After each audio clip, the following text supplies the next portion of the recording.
In today's video, what we're doing is we're installing the Piranha Racewerks fuel return and feed kit system. Basically what it is you are upgrading the fuel assembly to properly support whatever modifications you're doing. You're allowing a return regulator system, which as boost goes up, the regulator allows more fuel, so basically you get a more consistent fuel volume going to your injectors, which causes you to have a much easier and simpler tuning process because you're not having to adjust fuel tables constantly to compensate for different levels of boost. So this just allows you to tune for 55 psi, for instance, and be done with it. There are a couple of things we need to cover before we get started on this video, and that is safety. First of all, Piranha Racewerks and myself are not responsible in any way, shape, or form if you injure yourself or others when performing this installation. We are working with fuel, and fuel is incredibly volatile, so we need to make sure that all the proper precautions are taken before undergoing this modification. We need to make sure that you have proper ventilation in the area that you're working in. You need to understand that you're going to be working in what's called a confined space, which will expose you to harmful fuel vapors. Gasoline is not good for your health in any way, shape, or form. You need to understand that there is a possibility for suffocation and that there is a possibility for a fatality if you are not doing what you are supposed to be doing. Okay? Fuel, as I've said before, is very volatile. It has a combustion point and it has an explosion point. Those are different things that can be found looking up a gasoline MSDS. If you don't know where to find one, some basic generic ones can be found at chevron.com, shell.ca, wherever you happen to buy gasoline from. Ideally, you will do this modification when there is less than half a tank of fuel. The lower your fuel, the better it is, because you will be exposing yourself to less volume of fuel vapors. Okay? You need to make sure that the fuel system has been relieved of pressure, which is simple. You remove your fuel pump relay and you start the car, wait for it to die, just as if you were installing injectors or anything else into the fuel system. You need to make sure that the pressure is off so you don't get sprayed with fuel when you start undoing connections. There is pretty much no way to make sure that fuel does not splash around or get on any surfaces. So make sure you have lots and lots of shop cloths available to you to kind of soak up anything. You need to make sure you have a vacuum, preferably a non-spark type fan system. There's to be no heaters and no power tools used during this installation. All of the fittings are either aluminum or brass, and neither of those materials typically spark. It's actually very difficult to get those to spark. You usually have to bring them up to basically their melting point and where they'll oxidize and create sparks. We're not going to be doing that, so you don't need to worry about that, but you do need to be aware, absolutely under no circumstances are power tools used during this installation. Just doesn't happen.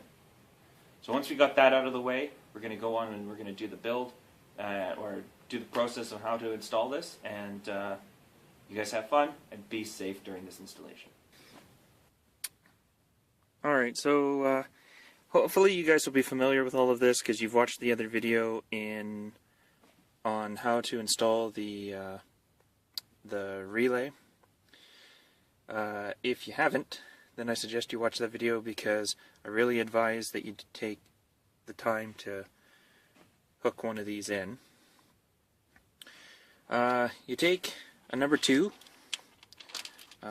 Phillips, okay, and you take out all of the screws on the top here, okay, then you pop this off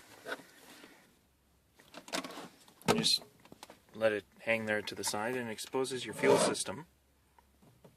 Okay, so you've got a red clip and a blue clip, and then you're going to have a bunch of these, let's see what size this is,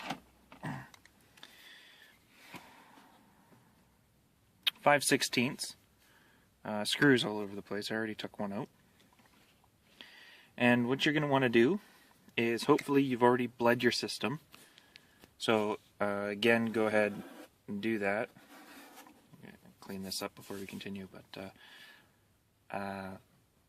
by bleed your system, unplug the fuel pump relay in the passenger side fuse compartment, start your car, and wait until it runs out of fuel and dies. Okay. Alternatively, if you've taken this panel off, you unplug here, and then you're good. But I'm going to get this cleaned up because I really don't want any dirt falling into my fuel tank, and then I'll show you guys about like removing these clips and stuff. Okay, I want to make special mention about these clips. This one here is really easy to take off. You just push the blue button and pull it back. Okay, you got to hold the blue button when you do it. This one, on the other hand, has this little metal or little red bracket thing. Okay, this sits on it like so. You have to move this out and then tilt it a bit, and then you got to push with a flathead. See how it kind of locks there? You got to push with a flathead and kind of wiggle it out, and it pops off, and then you can push the button. You can't just pull it back because it has that little stanchion right there that prevents you from pushing the button to release it. That's for your evap canister. Kind of hard to see, but that's for your evap canister. That's your fuel feed line.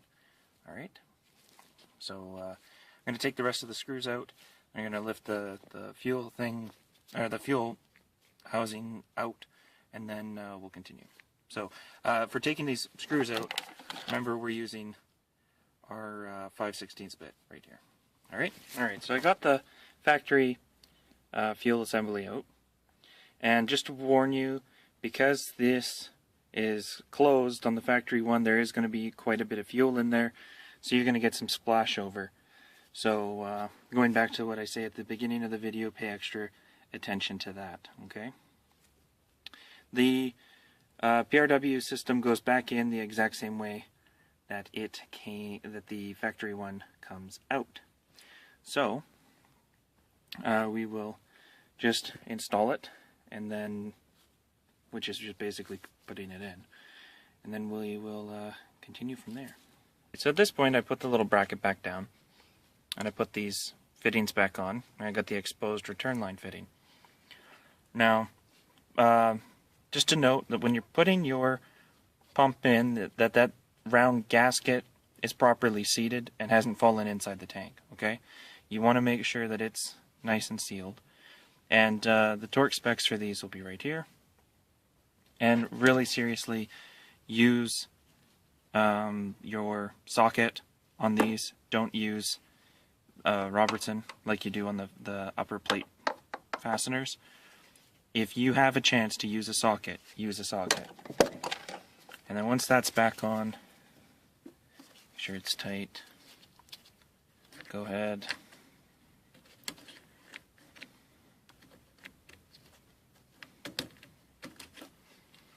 Put this back in.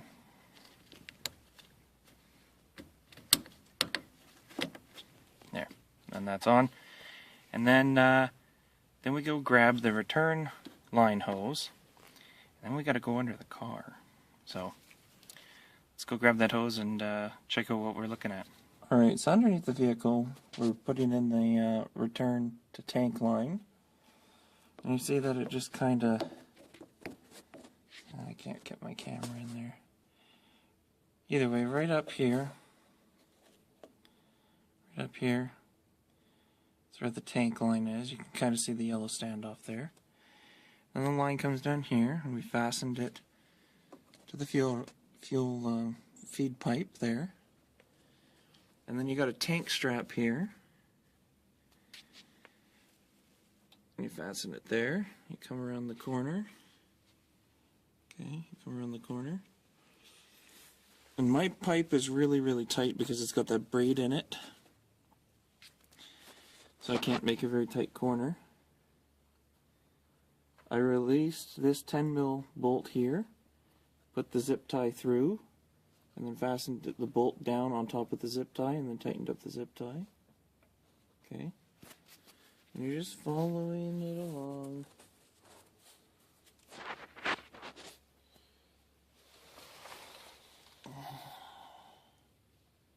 Come to here, and up onto the fuel rail, fuel feed line again. Zip tied it. don't do it on the brake lines. Okay, the brake lines are the thinner ones, the fuel lines are the bigger ones. And then as you can see, I've kind of gone nuts with the zip ties, but I don't want anything falling down.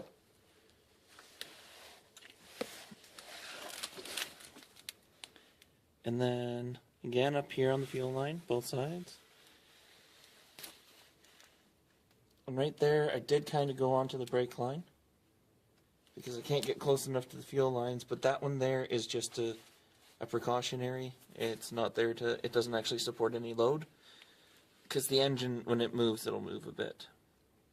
And then it goes right up behind the Psychomichi catch cans and up to the bottom of the manifold where the regulator is. Alright, so that, in a nutshell, is how you do this. Alright, so at this point we got the beginning of the hose poked through from the bottom, and then we're going to install it onto the return line there. Take your favorite thread sealant, or fuel safe thread sealant I should say. Don't need a whole lot. And just put some, the first couple of threads here. I swear this stuff stinks more than the fuel does. That's why I keep it in a little plastic bag. And then I'm going to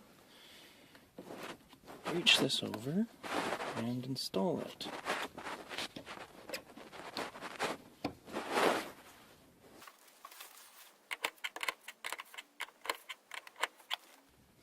You want to make sure that you're not cross-threading anything, and you're using your 18mm wrench.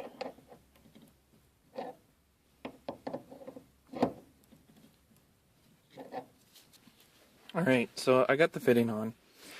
Took me about half an hour, and that's because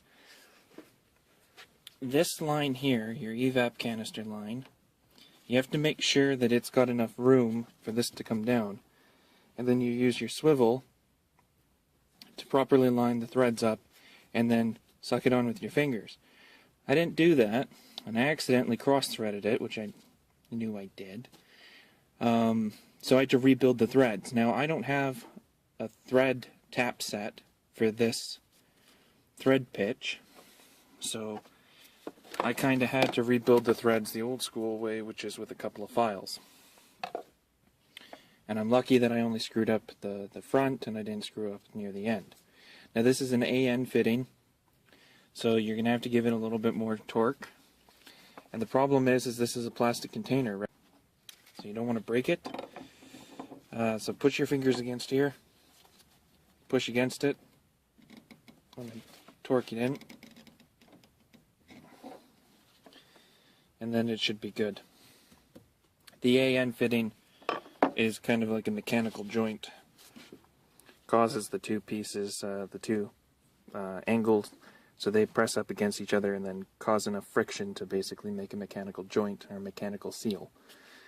But I like thread lubricant on it just in case. So that's that side done, this end, and okay, so for this part, you remove this clip here. I find it really easy to do with a screwdriver and a pair of needle nose pliers. And it's just sitting right there, you just pop it out. You grab a set, I found this easiest with a set of needle nose. You pull this out, and you're going to see that there is a gasket still in there. We're going to need to... Oh, there isn't. I guess I took that one out already. Alright. Then you grab this fitting from here and just transfer your gaskets over, and basically in reinstallation is reverse of removal. So, alright, and then we'll continue on. Alright, so I got the return line up, and here you can kind of sort of see the factory fitting. What we're going to do is we're going to install the new feed line that PRW supplies.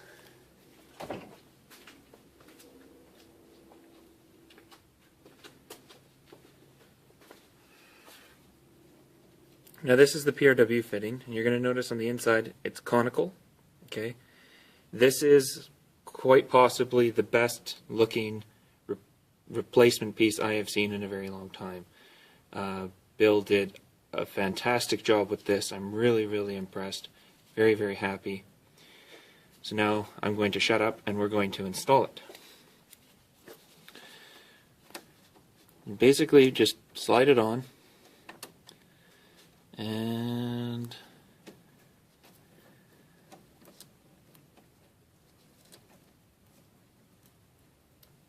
spin it till it grips.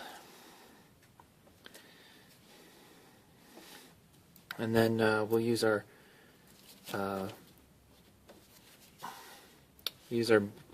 wrenches to do that up. So I will grab my wrenches.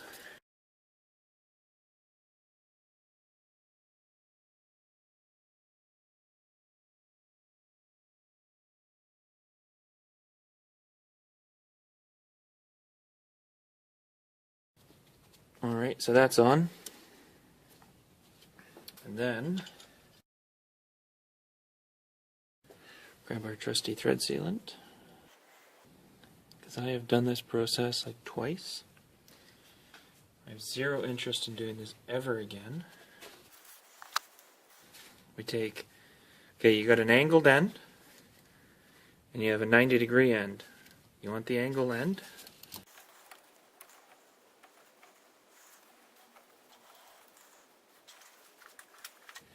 And just like the fitting in at the fuel tank, this is an 18 mil at the top, and then you just use your 19 mil you use to install that bottom fitting, and you snug her up.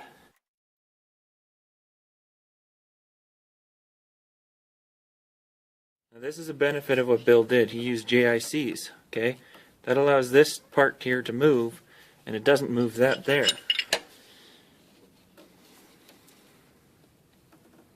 Which is just freaking amazing. I love JICs. Everything should be put together with JICs. Everything.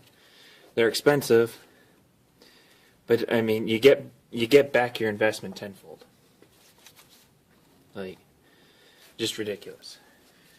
I understand I have not covered how to remove the factory pipe, and I would honestly love to cover that. Unfortunately, I have not owned a factory pipe for about 3 years now. No, that's a lie. Probably 2. Maybe 2 years. Okay, so you got your fitting. This is your fuel rail feed fitting. Grabbing a little bit more of your sealant. Now everything that Bill has sent is not only AN, it's also JIC, okay? So that gives you a lot of flexibility when doing things. And this is easiest to snug up when it's on the fuel rail. So there's your thing. I kind of have the feed line, or the return line in the way here, but then you take your 2 screws, your nuts, you put it back on.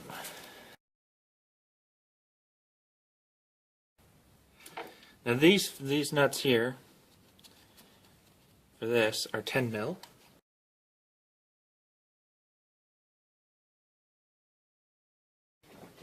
Alright.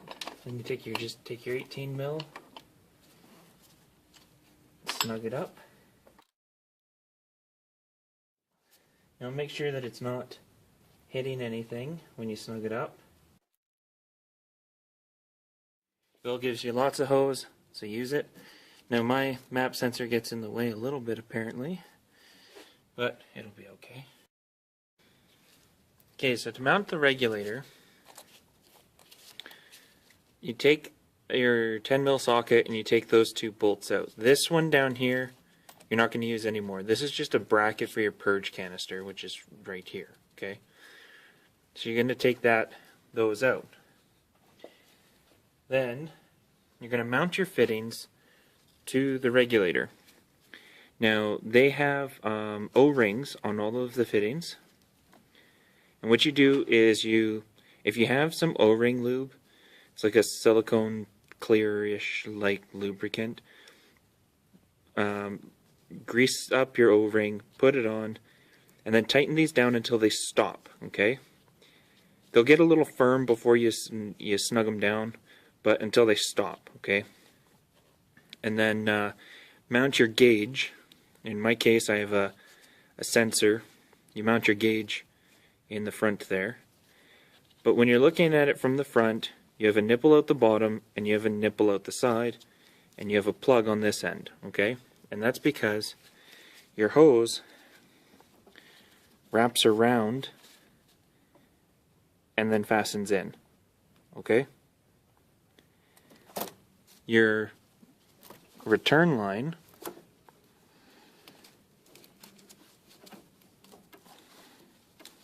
is right down here. It's going to go on the other side of this electrical connector. It's going to poke up through here and mount into the bottom there. Okay, now my boost sensor's in the way. Just get that out of the way. And then you have everything basically ready to go.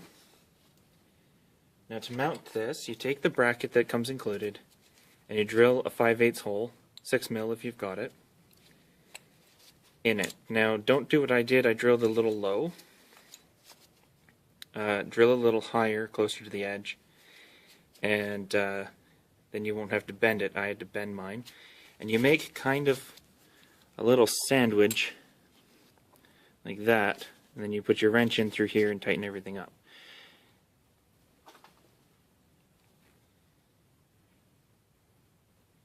Okay, so regulator's installed, and about the vacuum nipple off the side of the regulator, this is your boost reference line. Now if you don't have if you're not ready to tune for the change in fuel pressure that you're going to get, just leave it capped like that, and it will just act like a regular fuel system. It'll get to 55 psi and then just bleed out. But that's not exactly true, because we have to adjust the regulator and set it, which for me requires wiring in this gauge. Before you use your regulator, you do have to set it, okay? And we will go through the process of doing that in a little bit here. But I'm going to get the rest of these lines hooked up to the regulator, and that'll at least make me feel a little bit better. And then we'll test the system to make sure there's no leaks before we get too carried away. Okay, so to configure your regulator, you have the set screw on top. It's a 3/16 fitting, I think, Allen key, a T-bolt, whatever you guys call them. And looks like this. You back it up and you release the lock nut. Then you tighten it down. Stock is 55 psi, and you can run whatever you want if you're tuned for it, but if you're not tuned for it, just run 55 psi. You can run up to 58 if you're Canadian. A lot of Canadian coupes, for whatever reason, run at 58 psi. None of us know why. I've got mine roughly 57 right now, so I'm not locking it down. And you'll either be looking at your gauge, or you'll be looking at, well, for me, it's a diagnostics monitor. To do it, you want to just cycle the engine quickly, and that will cause the pump to come up to full pressure. If you're doing this with a gauge, with an analog gauge, you need 2 people to do it. Alternatively, you can run it really low, start the car up, and then just increase fuel pressure. That's not ideal, but you can do it. So that's basically it for installing the return kit. So couple of one thing I did is, you notice the line comes around like that. Well, once it got to here, to make it so the lines were run a little bit tighter with the with my particular lines, because they're really stiff, is I just put 2 zip ties to these 2 lines, causing them to kind of grab together, and then when the engine rocks, they'll rock at the same time. So that's just and that's how it looks when it's mounted. That's just a couple of, just something you can do. And then the line underneath is all done up, so that's it. That's all there is to it. So hope this worked for you guys. I hope it's everything, you know, I said it would be. And it's fairly straightforward to install, but it is, like I say in the beginning of the video, kind of dangerous if you don't know what you're doing. So we will talk to you guys later.